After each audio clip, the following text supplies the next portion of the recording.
Eu sou o pastor Carvalho Júnior e juntos nós estamos aqui mais uma vez para caminharmos com esse objetivo de estudarmos a Bíblia Sagrada, a Palavra de Deus. Não é?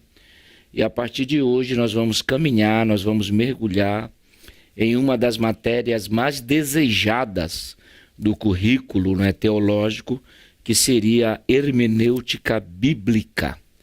Eu digo que é uma das matérias mais desejadas, porque todo aluno de teologia, ele fica ávido para conhecer as minúcias da hermenêutica, que é a arte de interpretar o texto, é a arte de interpretar a Bíblia.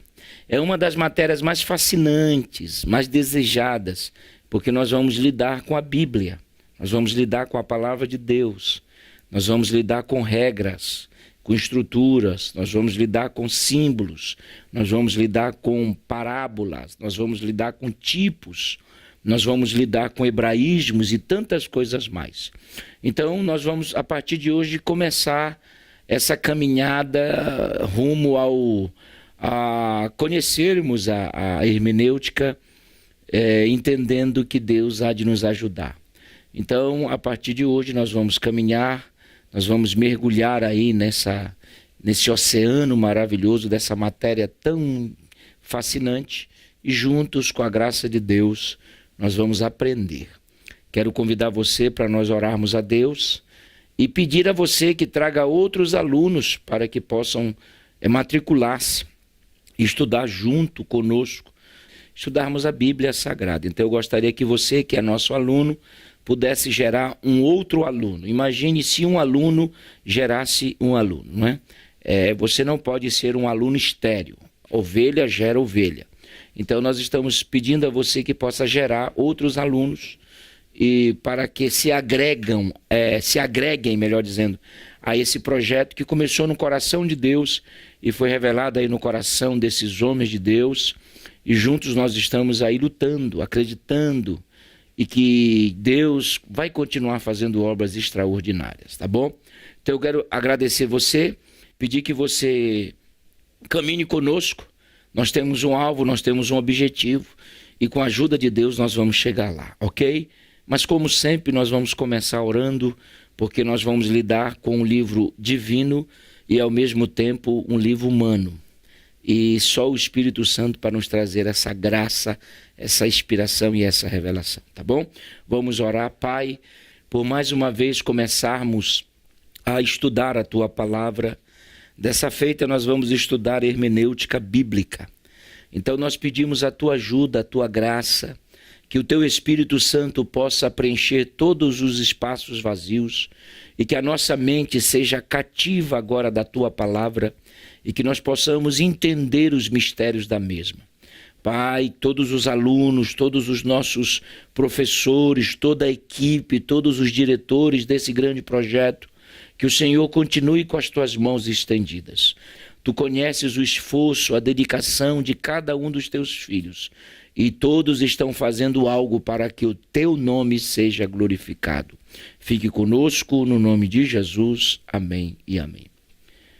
Pois bem, meus alunos, nós vamos hoje iniciar uma das matérias mais desejadas nesse currículo teológico, que é a hermenêutica bíblica, a arte de interpretar o texto.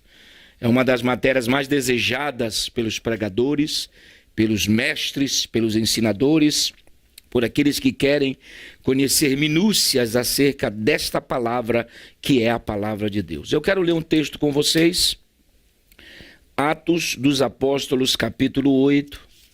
Nós vamos olhar esse texto, começando do versículo 26 em diante. Atos, o segundo tratado do Dr. Lucas, não é?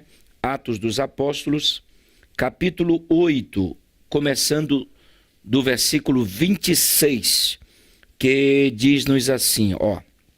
E o anjo do Senhor falou a Filipe, dizendo, levanta-te e vai à banda do sul, ao caminho que desce de Jerusalém para Gaza, que está deserta.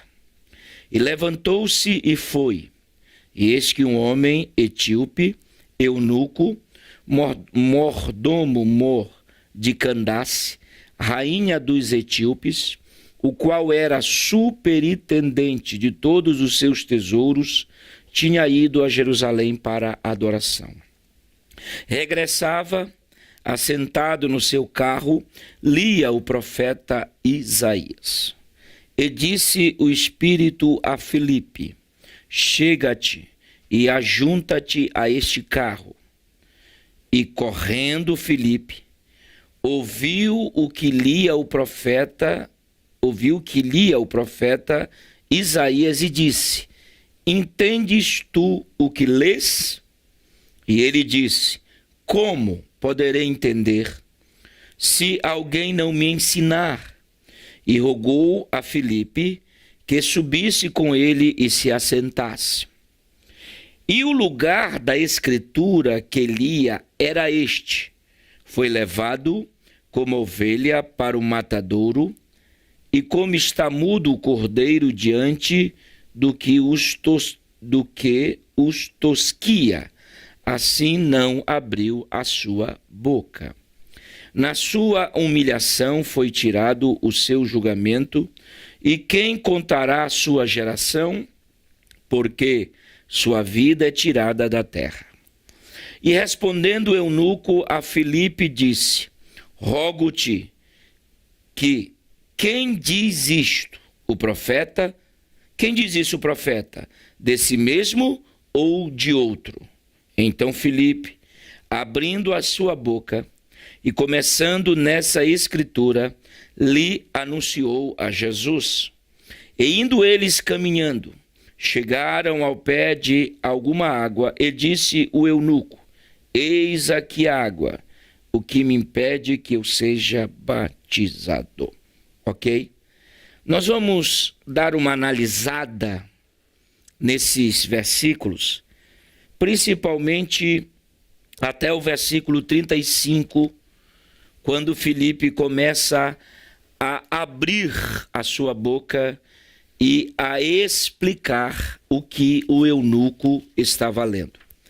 Meus queridos alunos, esses versículos formam uma das histórias mais hermenêuticas que nós temos na Bíblia Sagrada. Por sinal, é um texto bastante exaurido, prescrutado por todos nós. Mas quando nós começamos a perceber os detalhes e os desdobramentos desse texto, nós vamos perceber que, assim como o eunuco estava perdido na sua leitura, assim muitos de nós nos perdemos na leitura da Bíblia. Quando eu, Carvalho Júnior, quando você, meu aluno, lê esse texto, parece que ele não tem muito sentido. Como é que pode um tesoureiro, um etíope, vindo de Jerusalém da adoração, trazendo o rolo do profeta Isaías, lia um texto e não compreendia, e Deus chama um dos seus servos, o Filipe, o evangelista, que estava fazendo um trabalho extraordinário em Samaria, a ponto que as multidões afluíam para ouvi-lo, e agora o mesmo Espírito que o levou para Samaria pede para que ele vá para uma terra, uma estrada deserta. E ele corre junto ao carro, e era muito comum naquela época, é muito comum, era, e hoje passa até a ser também, muito comum alguém ler em voz alta. Por quê? Porque a ideia pedagógica de ler em voz alta significa que você está lendo para a sua própria memória. Você quer arquivar aquela leitura. Então, quando você lê em voz alta, segundo os especialistas, você está lendo duas vezes. Uma para você e outra para guardar esta leitura, para armazenar na sua mente ou na caixa aí da sua mente. E é interessante que essa leitura revela duas coisas, ou revelam para nós duas coisas que eu gostaria de... Isso é só uma introduçãozinha.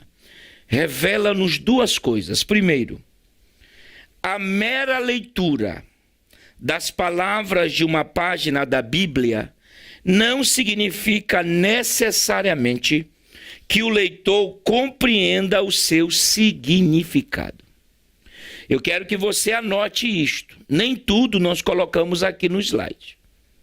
Porque se a gente passar tudo para você, você não precisa estudar com a gente. Correto?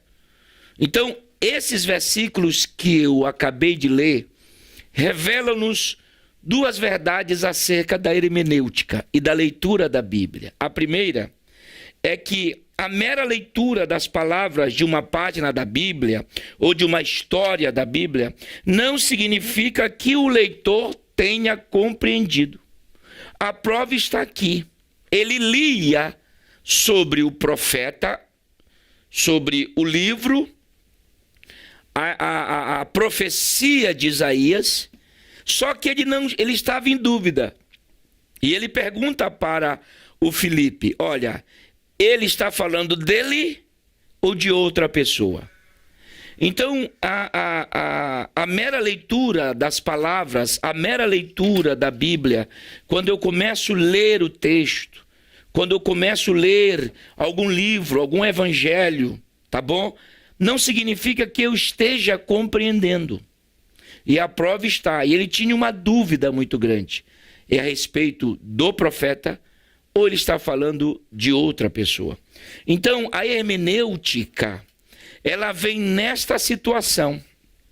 Ela vem para preencher esta lacuna que existe entre nós, que nós chamamos isto no mundo hermenêutico, né, de abismo. No mundo das escrituras sagradas, nós chamamos de abismos entre nós e a Bíblia e todos nós aqui. Então, a primeira lição é que o fato de lermos a Bíblia não significa que nós estejamos entendendo-a. Isto é muito interessante. Ele lia, imagine se Filipe não chega, pois a Bíblia, ela não é um livro para gerar em nós dúvidas. Você está entendendo? Você sabe quando eu dou uma batida na minha mão aqui? Você sabe, né? A Bíblia, ela não foi escrita para gerar em nós dúvidas e deixar essas lacunas. Porque ela é um livro humano, é um livro divino, mas humano, com palavras humanas, características humanas, cultura humana, tudo que envolve o ser humano. Então, ninguém pode garantir, ele está lendo, esteja entendendo. A hermenêutica surge justamente para te aproximar da Bíblia. Deu para entender ou está difícil? Essa é a função da hermenêutica. Trazer você para um mundo que não é seu, trazer você para uma cultura que não é sua, trazer você para uma língua que você não conhece, trazer você para momentos que você não vive, nunca viveu. Essa é a função. Esse abismo entre nós e a Bíblia, a hermenêutica, ela aparece como uma ponte que traz o elo e nos une a esse mundo que é um mundo distante de todos nós. Então, quando eu leio esse texto, a primeira lição que eu entendo é que o fato de lermos a Bíblia não significa que nós estamos entendendo. Aí a prova está aqui, que ele está cheio de dúvidas. Partindo desse primeiro princípio, nós vamos chegar ao segundo princípio. Deixa eu colocar o óculos aqui. Em segundo lugar, o episódio do evangelista, ou seja, de Filipe com o eunuco, mostra que uma orientação adequada ajuda as pessoas a interpretar o que leem na Bíblia Sagrada. Olha como é importantíssimo para nós esta segunda lição. Quer dizer, o Filipe esclarece. Na verdade, o Filipe é um hermeneuta para aquele eunuco. Deu para entender? Ele revela, ele mostra, ele define, ele desconstrói todas as dúvidas existentes no coração do eunuco. Então, essa segunda lição, ela prova para nós que uma orientação adequada ajuda as pessoas a interpretar o que leem na Bíblia Sagrada. E a prova está, tu estás compreendendo? Não. Então ele sobe e vai explicando, vai desconstruindo as dúvidas. vai desconstruindo todo aquele elemento de separação entre ele e o texto. A hermenêutica, ela quer desconstruir essa barreira que existe entre nós e a Bíblia. É por isso que a hermenêutica está aí. Preste atenção. A orientação adequada... A pergunta é: compreendes o que vens lendo? Indica a possibilidade de o leitor não estar entendendo, mas também que era possível entender. Aliás, quando o tesoureiro pediu que lhe explicasse a passagem, estava reconhecendo que sozinho não era capaz de entendê-la corretamente e que sentia a necessidade de ajuda para interpretá-la. Meu Deus, eu vou até aqui rabiscar isso aqui, porque isso aqui é muito interessante, e eu vou repetir porque eu sei que você vai anotar. Olha só como é interessante isto aqui, ó. Aliás, quando o tesoureiro pediu para que ele explicasse, estava reconhecendo que sozinho não era capaz de entender aquilo que estava lendo. Partindo dessa premissa, o que nós vamos entender é que Deus tem dado graça a alguns dos seus servos para nos explicar, esclarecer e diminuir as muitas dúvidas que perpassam a nossa mente em relação à hermenêutica ou em relação à leitura de textos que nós temos na Bíblia. Agora vejam, eu poderia, em vez de 2 lições, colocar nesse texto 3 lições. A primeira é que o fato de lermos a Bíblia não significa que nós estamos entendendo. A segunda, é necessário que apareça alguém com uma orientação adequada para nos ensinar e explicar aquilo que estamos lendo. E em terceiro lugar, é necessário que reconheçamos que precisamos de ajuda para entender o texto. É necessário que reconheçamos que sozinhos nós não teremos condições nenhuma de aprendermos e de decifrarmos esse conjunto, essas histórias que estão registradas nesse livro chamado Bíblia Sagrada. Você percebe que só no capítulo 8 nós temos 3 lições, e vocês percebam, meus alunos, a importância da hermenêutica. Só aqui a nossa mente aflora. Só aqui a nossa mente, ela cresce, ela dá um salto. Ora, eu tenho certeza que muitos dos nossos alunos, quando leram e já leram esse texto, ou os que já pregaram acerca desse texto, não tiveram a noção dessas 3 lições que o texto apresenta. Eis aí a importância de nós estudarmos a hermenêutica, ok? Primeiro, o fato de alguém ler não significa que esteja entendendo. Segundo, uma orientação adequada de quem conhece ajudará muito. E terceiro, precisamos reconhecer que tem gente que sabe e poderá nos orientar e diminuir as nossas dúvidas em relação ao texto. Muito bem. Eu vou colocar uma outra lição aqui, tá? Eu vou pegar o capítulo 8, não é aula de homilética não, tá? Mas eu vou pegar o capítulo 8, olha, colocar o café aqui e molhou a minha apostila. Tá vendo? Deixa aí, terminar essa aula eu vou lá. Veja bem, nós vamos colocar 4 lições aqui. 4 lições nesse texto, ok? Você está acompanhando o curso Médio em Teologia da Academia de Pregadores e esta é uma aula gratuita que estamos disponibilizando em nosso canal para você. Agora, para fazer o curso completo com mais de 20 matérias, nós temos uma condição especial. Está no link aqui na descrição do vídeo. Você pode clicar agora mesmo e começar hoje os seus estudos fazendo todas as 20 matérias deste curso. O Médio em Teologia tem excelentes professores, conteúdo 100% gravado em uma plataforma moderna e fácil de usar. Você pode assistir no seu computador, no celular, no aplicativo, onde você estiver. Matricule-se e comece hoje mesmo. As lições estão no capítulo 8, no versículo 26 até o versículo 35. Primeira lição, vamos lá recapitular. O fato de lermos um texto na Bíblia, anote comigo aí, não significa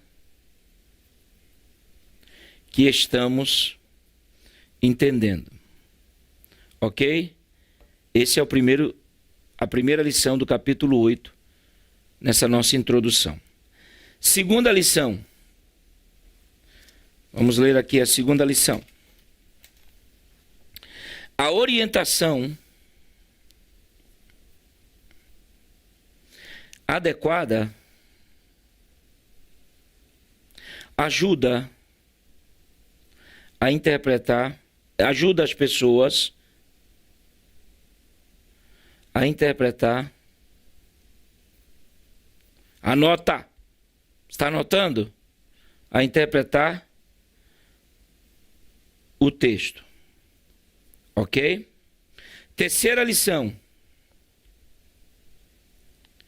Precisamos reconhecer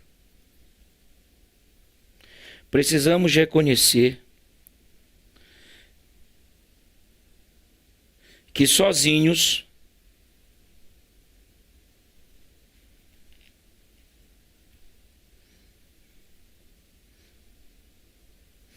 seríamos capazes de entender o texto.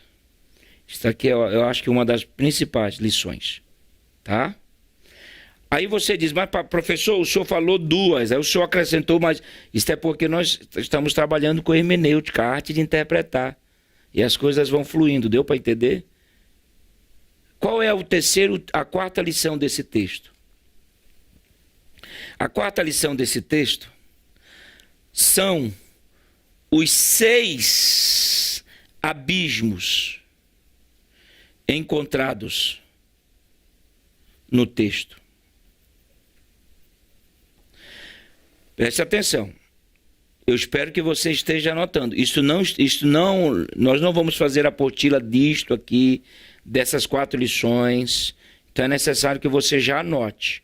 Tá bom? Nós vamos mandar a apostila da hermenêutica, mas não com essas minúcias todas aqui, que tem coisas que vocês sabem que afloram na hora. E como a gente já está trabalhando com essa matéria já há alguns dias, então a gente tem noção do que nós estamos falando.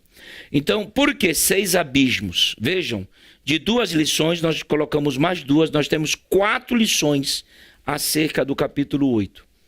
Por isso que a hermenêutica é importante. Aí você diz assim, bom, nós temos 6 abismos. Nós chamamos isso é uma linguagem hermenêutica. E vocês precisam se acostumar com essas linguagens. Nós temos 6 abismos encontrados no capítulo 8 de Atos. Por exemplo, nós temos o abismo cronológico, ok? Segundo, geográfico. Terceiro, cultural. Quarto, linguístico. Quinto, o abismo literário da escrita. E sexto, sobrenatural. Se eu estivesse pregando, eu já ia falar que se você não der glória a Deus, eu vou aí. Mas eu não estou pregando, então eu vou continuar ensinando. Então percebam que só no capítulo 8 de Atos, o encontro do evangelista Filipe com o tesoureiro lá da rainha da Etiópia, revela-nos 6 abismos. Aí você diz, tudo bem, pastor, mas esses abismos estão entre nós e a Bíblia? Corretíssimo. São abismos que estão entre nós, entre o Carvalho Júnior e a Bíblia, entre você e a Bíblia Sagrada. Então, para nós conhecermos, para nós diminuirmos e para nós colocarmos a nossa vida dentro dessas histórias, nós precisamos da hermenêutica, porque ela será a ponte de ligação entre nós e um livro que foi escrito há muitos e muitos anos atrás, numa cultura que não era a nossa cultura, num ambiente que não é o nosso ambiente, numa linguagem, num idioma que não é o nosso, que nós não conhecemos, o grego, o hebraico e o aramaico, no ambiente geográfico diferente dos nossos. E tudo isso, nós vamos estudar. Nós teremos aulas específicas só desses abismos aqui, ó. O cronológico, o geográfico, o cultural, o linguístico, o literário e o sobrenatural. Nós vamos ter aulas, minúcias sobre isso. Mas, como nós estamos interpretando 8 de Atos dos Apóstolos, nós estamos já revelando para vocês a importância da hermenêutica. Então, a hermenêutica nos aproxima, ela nos traz, ela não nos deixa fora da história. Deu para entender? Esta é uma das tantas razões da hermenêutica, ok? Você está compreendendo? Eu gosto muito dessa matéria. É uma matéria que é muito interessante, tá bom? Então percebam que no capítulo 8, nós temos 4 lições interessantíssimas que hermeneuticamente estão sendo exploradas e colocadas aí para vocês. Quando nós voltarmos numa outra aula, sempre nós recapitulamos também o que nós estamos falando, ok? Bom, agora é o seguinte, com a ajuda de alguns professores, meus mestres, e com uma equipe aí que a gente tem trabalhado já há algum tempo, antes de nós começarmos a mergulhar nos axiomas hermenêuticos sobre a Bíblia, eu gostaria de trazer algumas minúcias acerca da Bíblia Sagrada, que é o livro que nós vamos tratar. E eu gostaria que você prestasse bem atenção nesses slides que estão aqui, e foi feito com o intuito de tentar esclarecer algumas coisas para todos nós, ok? Então, olha aqui no slide agora, tá bom? O que é a Bíblia? Vejam bem, o que é a Bíblia?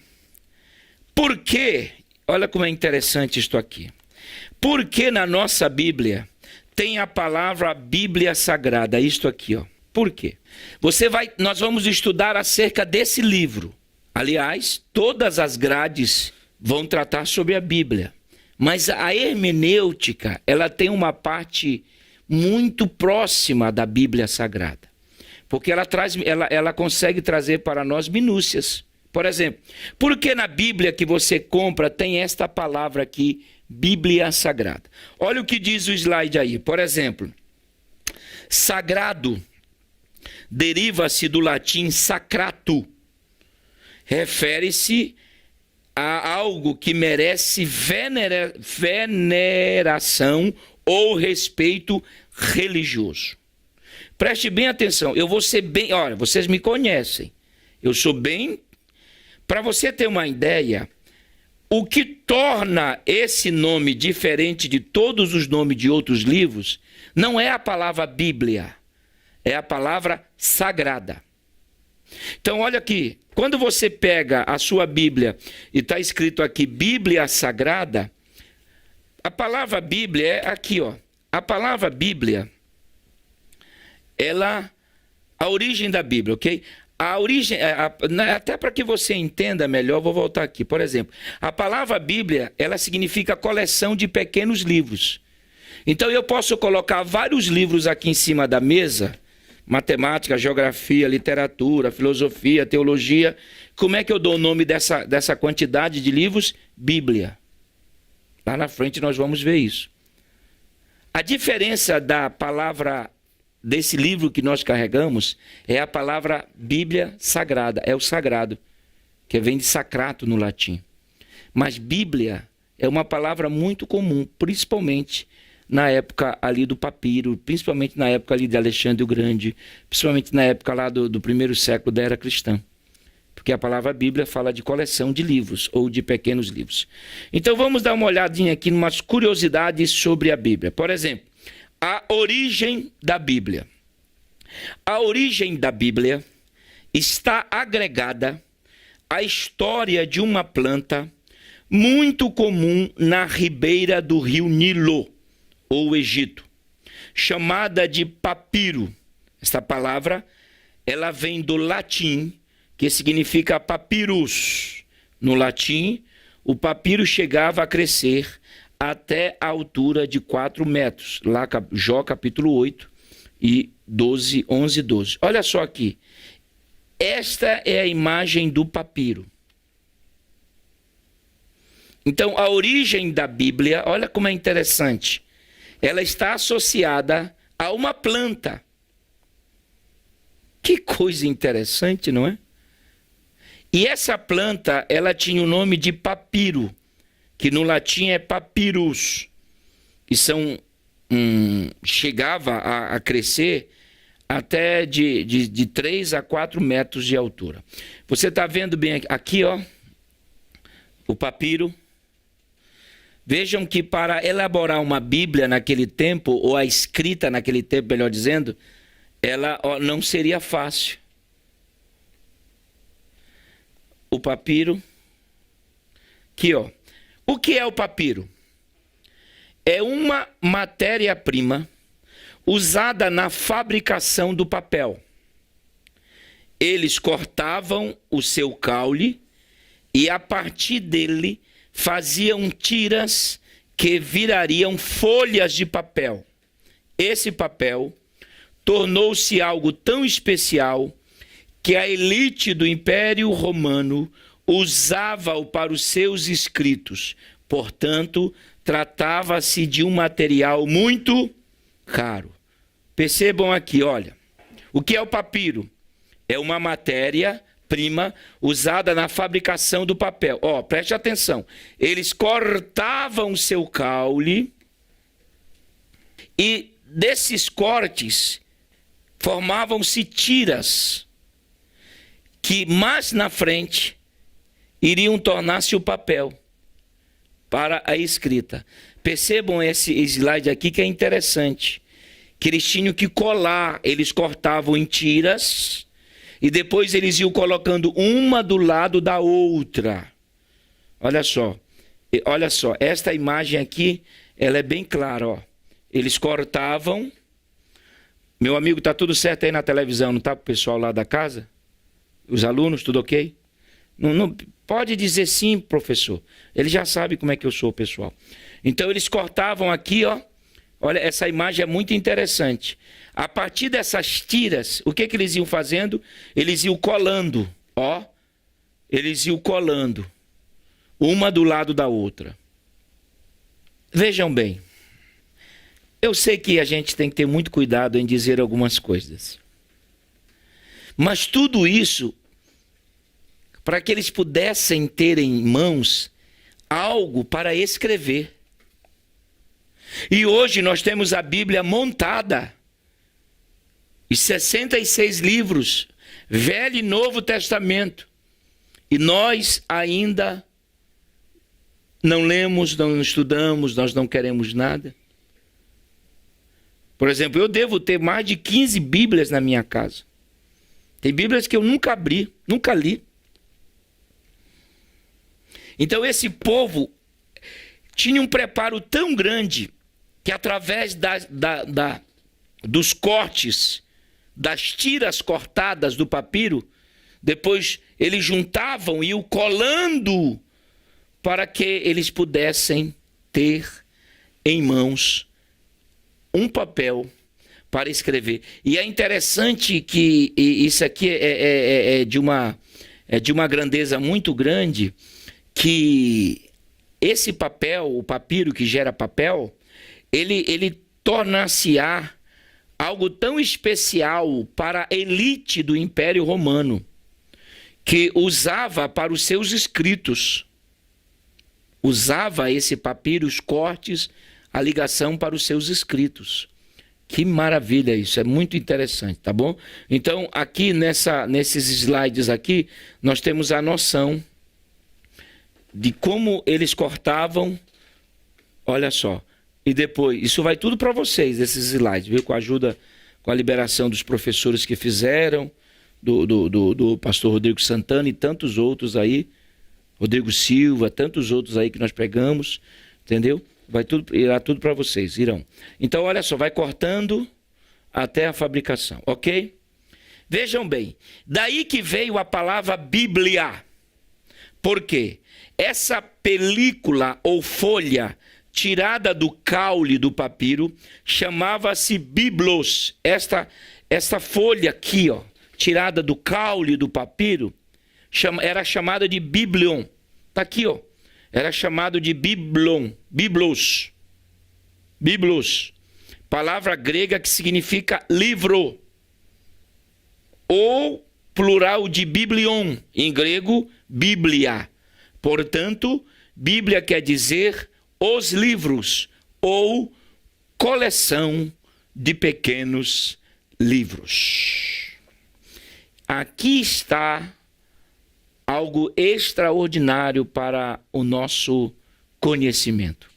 Esse caule que eles cortavam era chamado de biblos, que é uma palavra grega que significa livro, tem o seu plural de biblion, que no grego significa bíblia. Vejam bem, passa do grego, no grego tem plural, mas quando se traduz para o português, já se traduz no singular. Portanto, Bíblia quer dizer livros, ou coleção de livros, ou coleção de pequenos livros. Percebam a origem da Bíblia. É o papel. Por exemplo, esse papel ficou tão caro que do Egito, o papiro passou para a Síria, Sicília e Palestina, que é a terra aonde a Bíblia foi escrita. Vejam que Deus, sempre com seu maior cuidado, fez com que todo esse material, Deus, como queria revelar as suas verdades através da sua palavra aos homens, ele pega todo esse material difícil, complicado, todo algo trabalhoso demais para ser feito, e esse papel começa do Egito começou a ser exportado, e o papiro passou para a Síria, para a Palestina, que chega justamente aonde Deus queria, que Deus iria usar os 40 autores, né, para que pudéssemos ter em mãos a Bíblia Sagrada, ok? Espero que você esteja entendendo. Vamos lá. Sendo Deus seu verdadeiro autor, a Bíblia foi escrita por homens inspirados e dirigidos pelo Espírito Santo. Cerca de 40 diferentes autores que representavam 19 ocupações diferentes. Alguns eram pastores, fazendeiros, pescadores, cobradores de impostos, médicos, reis e etc. Que viveram no período em torno de 1.600 anos. Vejam como Deus é extraordinário. A Bíblia foi escrita por 40 homens, diferentes ocupações, como um Amós, boiadeiro, como Isaías, mais elitizado, como um chorão chamado Jeremias, como um profeta ousado como Ezequiel, como o próprio Samuel, os próprios apóstolos, o Mateus, o João, porque Marcos e Lucas, eles não eram apóstolos de Cristo, não foram chamados.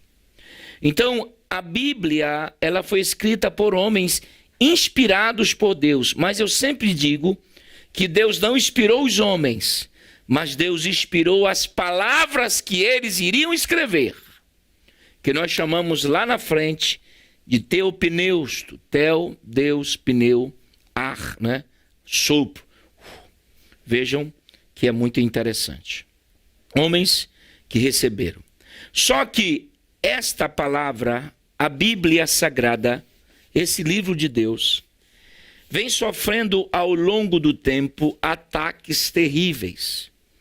Talvez o livro mais atacado, o livro em que as pessoas querem diminuir todo o seu sentido, toda a sua mensagem, todo o seu propósito.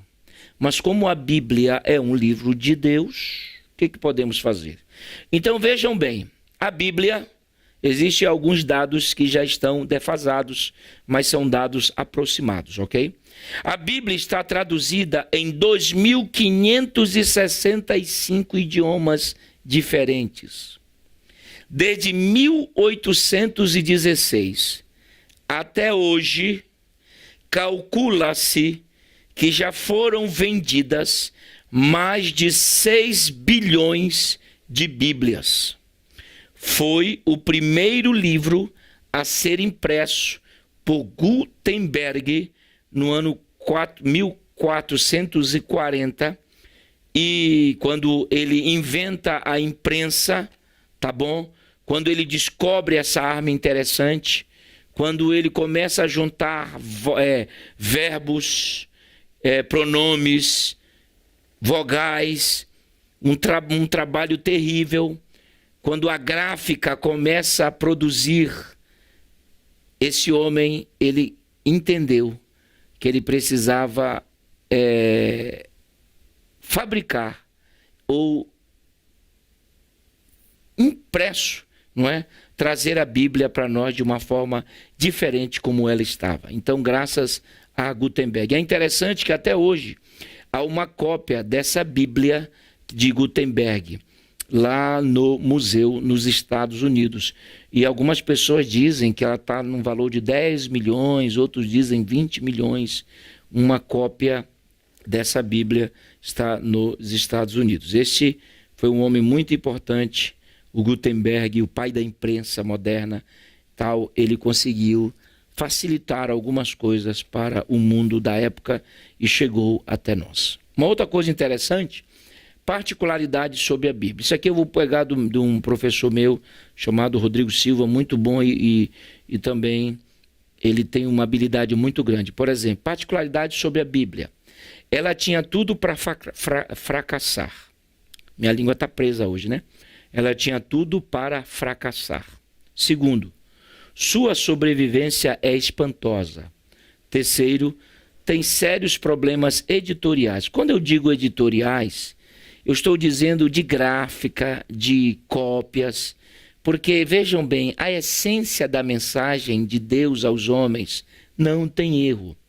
Mas quando a Bíblia sai do sopro de Deus, quando a escrita e quando eles escreveram, e tudo que tem a participação do homem, deu para entender, tem algumas dificuldades, causam alguns problemas.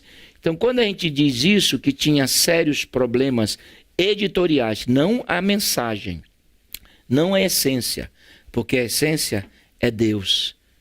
Deus é a Bíblia, Ele é o Logos. Você está entendendo?